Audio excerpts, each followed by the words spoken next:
Bienvenue sur Jazz Polémique. Aujourd'hui, on va parler de Jean Messia qui est parti pleurer pour la 3e fois de la semaine sur le plateau de TPMP.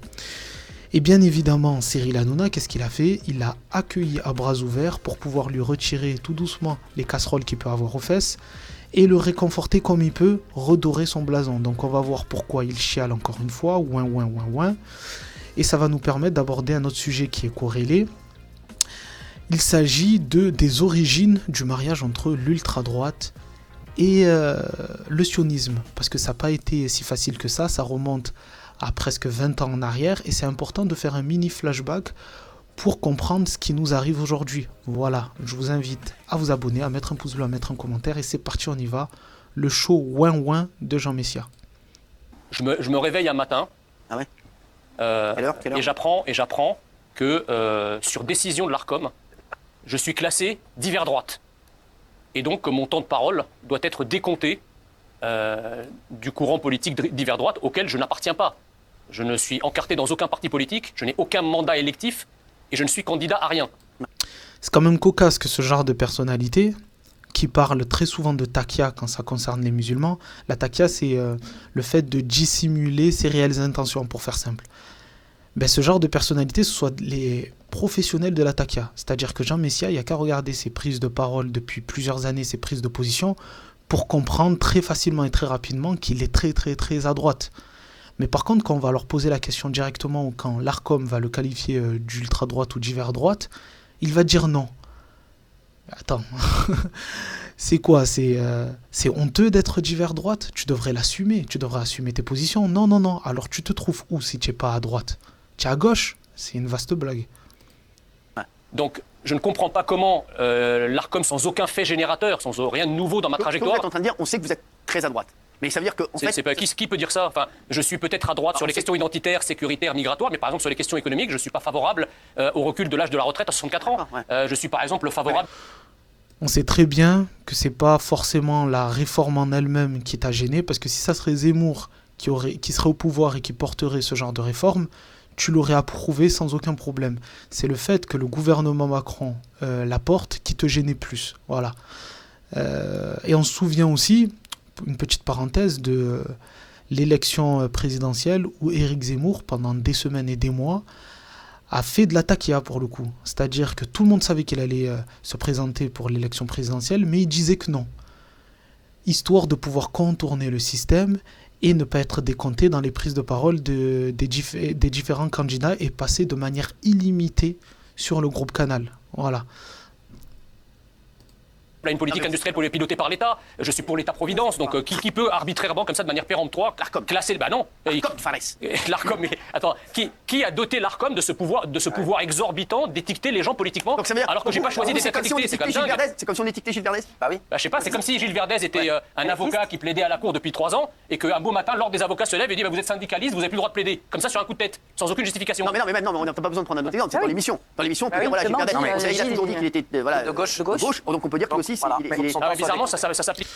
Vous voyez à quoi sert Gilles Verdez ? C'est juste une caution pour dire le plateau est plus ou moins équilibré. Ça permet à Cyril Hanouna de pouvoir inviter diverses personnalités d'extrême droite, et toujours en disant de l'autre côté il y a le pendant, c'est Gilles Verdez. Voilà à quoi il sert, et il le sait très bien, Gilles Verdez. Il sait très bien à quoi il sert, et il joue son rôle tout en sachant ça. Pas dans ce sens-là, c'est ça qui est dingue. Attends, on va y répondre. Bizarrement, ça ne s'applique pas et quand on voit, franchement... Vous aimeriez que Gilles Verdez soit sanctionné aussi ? Ah non, j'aimerais que moi, je ne le sois pas. Bravo, ça c'est bien. Pourquoi bravo ? Il a fait quoi ? Il a juste dit que Gilles Verdez il a le droit de parler, alors on doit l'applaudir. Mais quand Cyril Hanouna il a dit en Mondiovision lors d'une de ses émissions qu'il n'invitera plus personne de la LFI, j'ai pas entendu Jean Messia dire c'est pas bien ce que tu fais, Cyril Hanouna. Donc c'est à géométrie variable. Si c'est quelqu'un de droite qui est bâillonné, qui est censuré, là il va s'insurger, mais si c'est quelqu'un de gauche ou d'extrême gauche, là il va pas s'insurger. Moi, vous savez, j'accepte, ça fait partie de la démocratie et du pluralisme, que toutes les opinions s'expriment. À la fois celle de Gilles Verdez, contre laquelle je m'inscris quasiment totalement en faux, mais je n'accepterai jamais qu'il soit muselé ou censuré par quelque administration que ce soit, et encore moins s'il n'y a pas de raison de le faire. Si demain... Bon, t'es un menteur, parce que j'ai donné l'exemple de la LFI. Tu es en face de celui qui a dit « je ne les inviterai plus ». pour un motif, il me semble, fallacieux, et tu n'as rien dit à ce sujet. Donc, faut arrêter. Deuxième extrait, moi, ce qui me taraude un petit peu, c'est qu'on commence là le léchage de pied en règle. Hein. Le léchage de bottes, il va ressortir avec les chaussures, les godasses, nickel, Jean Messia. Non, je ne comprends pas que l'Arcom, qui est censé être un organisme sérieux et impartial, inflige des sanctions à la tête du client. C'est complètement gratuit. La règle, elle est simple, c'est quand vous êtes encarté au responsable politique ou votre ton est décompté. Or, Jean Messia n'est ni encarté ni responsable politique. Voilà. En ce qui concerne la cagnotte, je la trouve totalement légitime. Jean Messia vit de ses interventions sur les plateaux, donc il ne va pas se retrouver au chômage sans aucune exposition, à rien faire du tout. Donc tant mieux s'il a 68 000 €. Bravo ma couille, tu vas t'en mettre plein les fouilles, mon salaud. Voilà. Vous voyez, c'est sympathique, on est au bistrot, tu fais une cagnotte de 68 000 € parce que soi-disant tu es dans le besoin, on a l'impression que tu es dans le besoin. Mais on va en parler de la cagnotte et surtout du fait que la seule personne qui va parler de cette cagnotte et que c'est indécent venant de Jean Messia, c'est une bimbo quoi. C'est une bimbo. Sur le plateau de TPMP, même si c'est pas contre elle, mais c'est la réalité, elle a le rôle de la bimbo, voilà, c'est tout. Ça a été Delphine Vespizer, elle aussi, etc. Il y a plusieurs filles qui sont sur le plateau. Il y en a en général 1 ou 2 par saison qui sont là pour faire un peu la bimbo. Elles peuvent avoir des interventions intéressantes, mais c'est le rôle qu'on leur donne. Et là, on a quand même, c'est la seule ou une des seules qui va parler de l'indécence de ça. Et écouter la réaction des chroniqueurs autour. Je m'en fiche un peu, c'est juste que je trouve que votre cagnotte, elle est quand même très très ridicule, dans le sens où je trouve ça très culotté de votre part. Je pense que vous gagnez... Parlez-vous là ? Non, je parle de vous. Et j'estime qu'en fait, vous n'avez pas besoin de faire une cagnotte. Je trouve que c'est vraiment grotesque. Qu'est-ce que t'en sais? Je trouve ça... Mais attends, mais juste, déjà, vous passez votre temps à dire tous les grands diplômes que vous avez. Si vraiment vous avez tout plein de grands diplômes, je ne comprends pas pourquoi vous n'allez pas travailler pour gagner de l'argent. Plutôt que de faire une cagnotte pour que les gens... Donc vous êtes en train d'expliquer que vous ne travaillez pas en fait. Bah si, je travaille. Vous ne travaillez pas. Si vous considérez que le fait d'être à la télé et de faire des analyses et des éditoriaux, c'est pas travailler... J'ai un autre travail à côté. Donc vous travaillez pas. Donc allez travailler. Moi, je serais allé même pas plus loin que ça. C'est-à-dire que Jean Messia, c'est le genre de personnalité qui va toujours dire que certaines personnes en France ne veulent pas travailler, il faut arrêter l'assistanat, etc., etc. Vous voyez ce discours-là. Et c'est là que vous voyez que ce sont des fraudes. Parce que lui, il parle d'assistanat, qu'il ne faut pas faire d'assistanat. La France, elle n'est pas là pour donner des aides, etc., etc. Mais par contre, dès qu'il rencontre une petite difficulté, on parle de personnes qui sont là juste pour papoter sur des plateaux télé. Donc dès qu'il rencontre une difficulté, c'est-à-dire on va pas t'enlever ton métier, on va juste te dire qu'on va te limiter un petit peu pour que ce soit un peu juste. La première chose qu'il fait, c'est demander de l'aide. Il demande qu'on l'assiste, il demande au peuple français de lui donner de l'argent. Mais si c'est réel, ton discours de valeur, de valeur travail, arrêter l'assistanat. Va travailler comme elle te l'a dit. Va bosser. Pourquoi tu vas pas bosser si c'est réel? Comme je vous l'ai dit, faites ce que je dis, mais ne faites pas ce que je fais. Est-ce que vous qui suivez Messia, Zemmour, etc., dès que vous rencontrez une difficulté dans votre vie, est-ce que vous avez le droit d'appeler à faire des cagnottes? Parce que je suis désolé, mais c'est la manche. Ce qu'il fait, c'est la manche. C'est-à-dire qu'il a 2 bras, 2 pieds pour aller travailler, il rencontre une difficulté au niveau professionnel, au lieu de se retrousser les manches, il demande l'aumône. Il demande l'aumône. Je travaille déjà ici, je travaille à côté. Mais j'estime aussi que vous, il y a un moment où, quand vous dites aussi beaucoup de choses sur lesquelles je suis en désaccord, mais bon, ça, c'est encore autre chose. Ça justifie que je sois suspendu. Merci de le reconnaître. Mais non, mais il y a aussi, vous avez été dans un parti politique, il y a un moment où, normalement, c'est cohérent. Mais qu'est-ce que vous rigolez? Mais attendez, les 3 quarts des journalistes de l'audiovisuel du service public sont encartés à gauche et à l'extrême gauche. Qui leur en fait le grief? Pourquoi l'Arcom ne place pas ces gens-là à l'extrême? Ben pourquoi il n'encarte pas ces gens-là? Parce qu'il y a énormément d'éditorialistes et de journalistes aussi qui ne sont pas encartés parce que, comme je vous dis, c'est la taquia. Mais par contre, on le sait très bien de par leur prise de position, leur prise de parole, je ne vais pas me répéter, mais on sait très bien qu'ils sont très très à droite. Quand tu as quand même des éditorialistes qui disent sur LCI, il y a un antisémitisme couscous, ça vient d'où tout ça?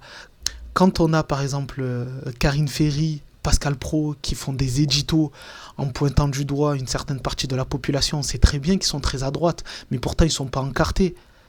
C'est juste qu'ils sont malins, c'est tout. Alors que ceux qui sont à gauche, peut-être qu'ils sont débiles, ou plutôt qu'ils sont un peu plus honnêtes et qu'ils assument un peu plus leur position, c'est tout. Vous ne laissez pas parce que vous laissez pas parler les gens, c'est tout. Non, mais parce vous que laissez pas parler les gens, vous coupez la parole. On devrait faire pareil ici d'ailleurs. Bref, ça fait que crier, vous entendez bien. Et là, on a l'opposition contrôlée qui s'appelle Gilles Verdez. Jean Messia, lui, c'est une vaste hypocrisie. C'est le représentant sur les plateaux télé d'Éric Zemmour, pour lequel il a bossé. C'est diffamation. Encore 11e procès. Vous entendez diffamation. Vous savez ce que c'est une diffamation? Une diffamation, c'est pas forcément un mensonge. Une diffamation, c'est un propos qui va venir entacher la réputation ou dénigrer une personne. C'est plutôt ça. Que ce soit vrai ou faux, c'est pas ça. C'est que ça va venir dénigrer une personne, en bref. Donc ça voudrait dire que pour lui, pour Jean Messia, dire que c'est le porte-parole d'Éric Zemmour, c'est déshonorant. Ça en dit beaucoup hein, sur ce qu'ils sont. Faites monter la cagnotte. Si je voulais... Non mais attendez, je peux finir. Je peux même pas parler en fait. Représentant d'Éric Zemmour. Je peux même pas parler. Non mais attends, réponds déjà sur ça. Réponds sur ça. J'aurais été encarté, c'est vous qui décidez que moi je suis encarté alors que je veux pas. Vous avez été le porte-parole d'Éric Zemmour. Et alors, mais on a le droit de changer de vie à un moment. Ah, vous avez changé de vie mais pas d'idée en tout cas. Ah ben c'est pas grave, j'ai le droit d'en avoir ou pas? Vous êtes le droit d'avoir mes idées ou pas? Vous êtes le propagandiste d'Éric Zemmour, donc...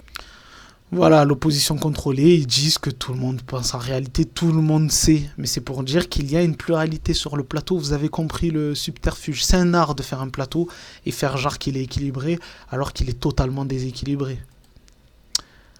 Et pour finir... Attends. Ouais, pour finir, on va parler de ça. La question c'est pourquoi vous avez 10 procès? Les gens ils n'ont pas 10 procès, les gens qui me regardent. Pourquoi vous avez eu 10 procès? Parce que je vais répondre à ça, si vous me permettez. J'ai 10 procès parce qu'il y a la façade de l'état de droit, d'accord? Il y a les façades, les institutions de façade restent. Le Conseil d'État, le Conseil constitutionnel, l'ARCOM. Mais derrière, dans les coulisses, ces institutions sont en réalité vérolées par une idéologie et par des idéologues qui veulent tout simplement en finir avec la France. Quand vous pensez que le président du Conseil d'État, d'accord, a liké pendant la dernière présidentielle plusieurs tweets outranciers anti-Zemmour, c'est son rôle de faire ça? Quand le CSA invite, ou en tout cas l'ARCOM, invite le 29 mars... Voilà, donc ce qu'il est en train de déplorer, c'est le fait que derrière l'ARCOM ou autre, il y ait des personnes qui aient une sensibilité politique. Mais il ne va jamais déplorer le fait que sur des chaînes comme CNews, là sur TPMP, il y ait pratiquement que des gens à droite. Ils ne sont pas encartés officiellement, mais on sait très bien que leur positionnement politique, c'est très à droite. Et c'est même très limite au niveau de la déontologie, si ça existe encore journalistique. Il y a des personnes qui sortent de leur rôle, hein, à plusieurs reprises. Hein. Vous avez qu'à voir les vidéos que je fais à ce sujet. Mais jamais il va s'insurger à ce niveau-là. Lui, il va s'insurger qu'à gauche. Vous me direz, c'est un peu son rôle, c'est logique, vu son positionnement politique. Voilà, je pense que je vais faire une deuxième partie pour parler du flashback et de l'origine du mariage entre l'ultra-droite et le sionisme en France. On va parler bien évidemment de Alain Soral, de Dieudonné, de Gilles-William Goldnadel, etc., etc. Et ça va vous permettre de comprendre ce qui se passe aujourd'hui. C'est un plan qui a commencé au début des années 2000 et qui a été repris parce qu'il a échoué au début des années 2000. Voilà, dites-moi vous en tout cas ce que vous pensez du ouin-ouin de Jean Messia. Je vous donne rendez-vous à la prochaine vidéo. Dans tous les cas, on est ensemble. Prenez soin de vous. Ciao.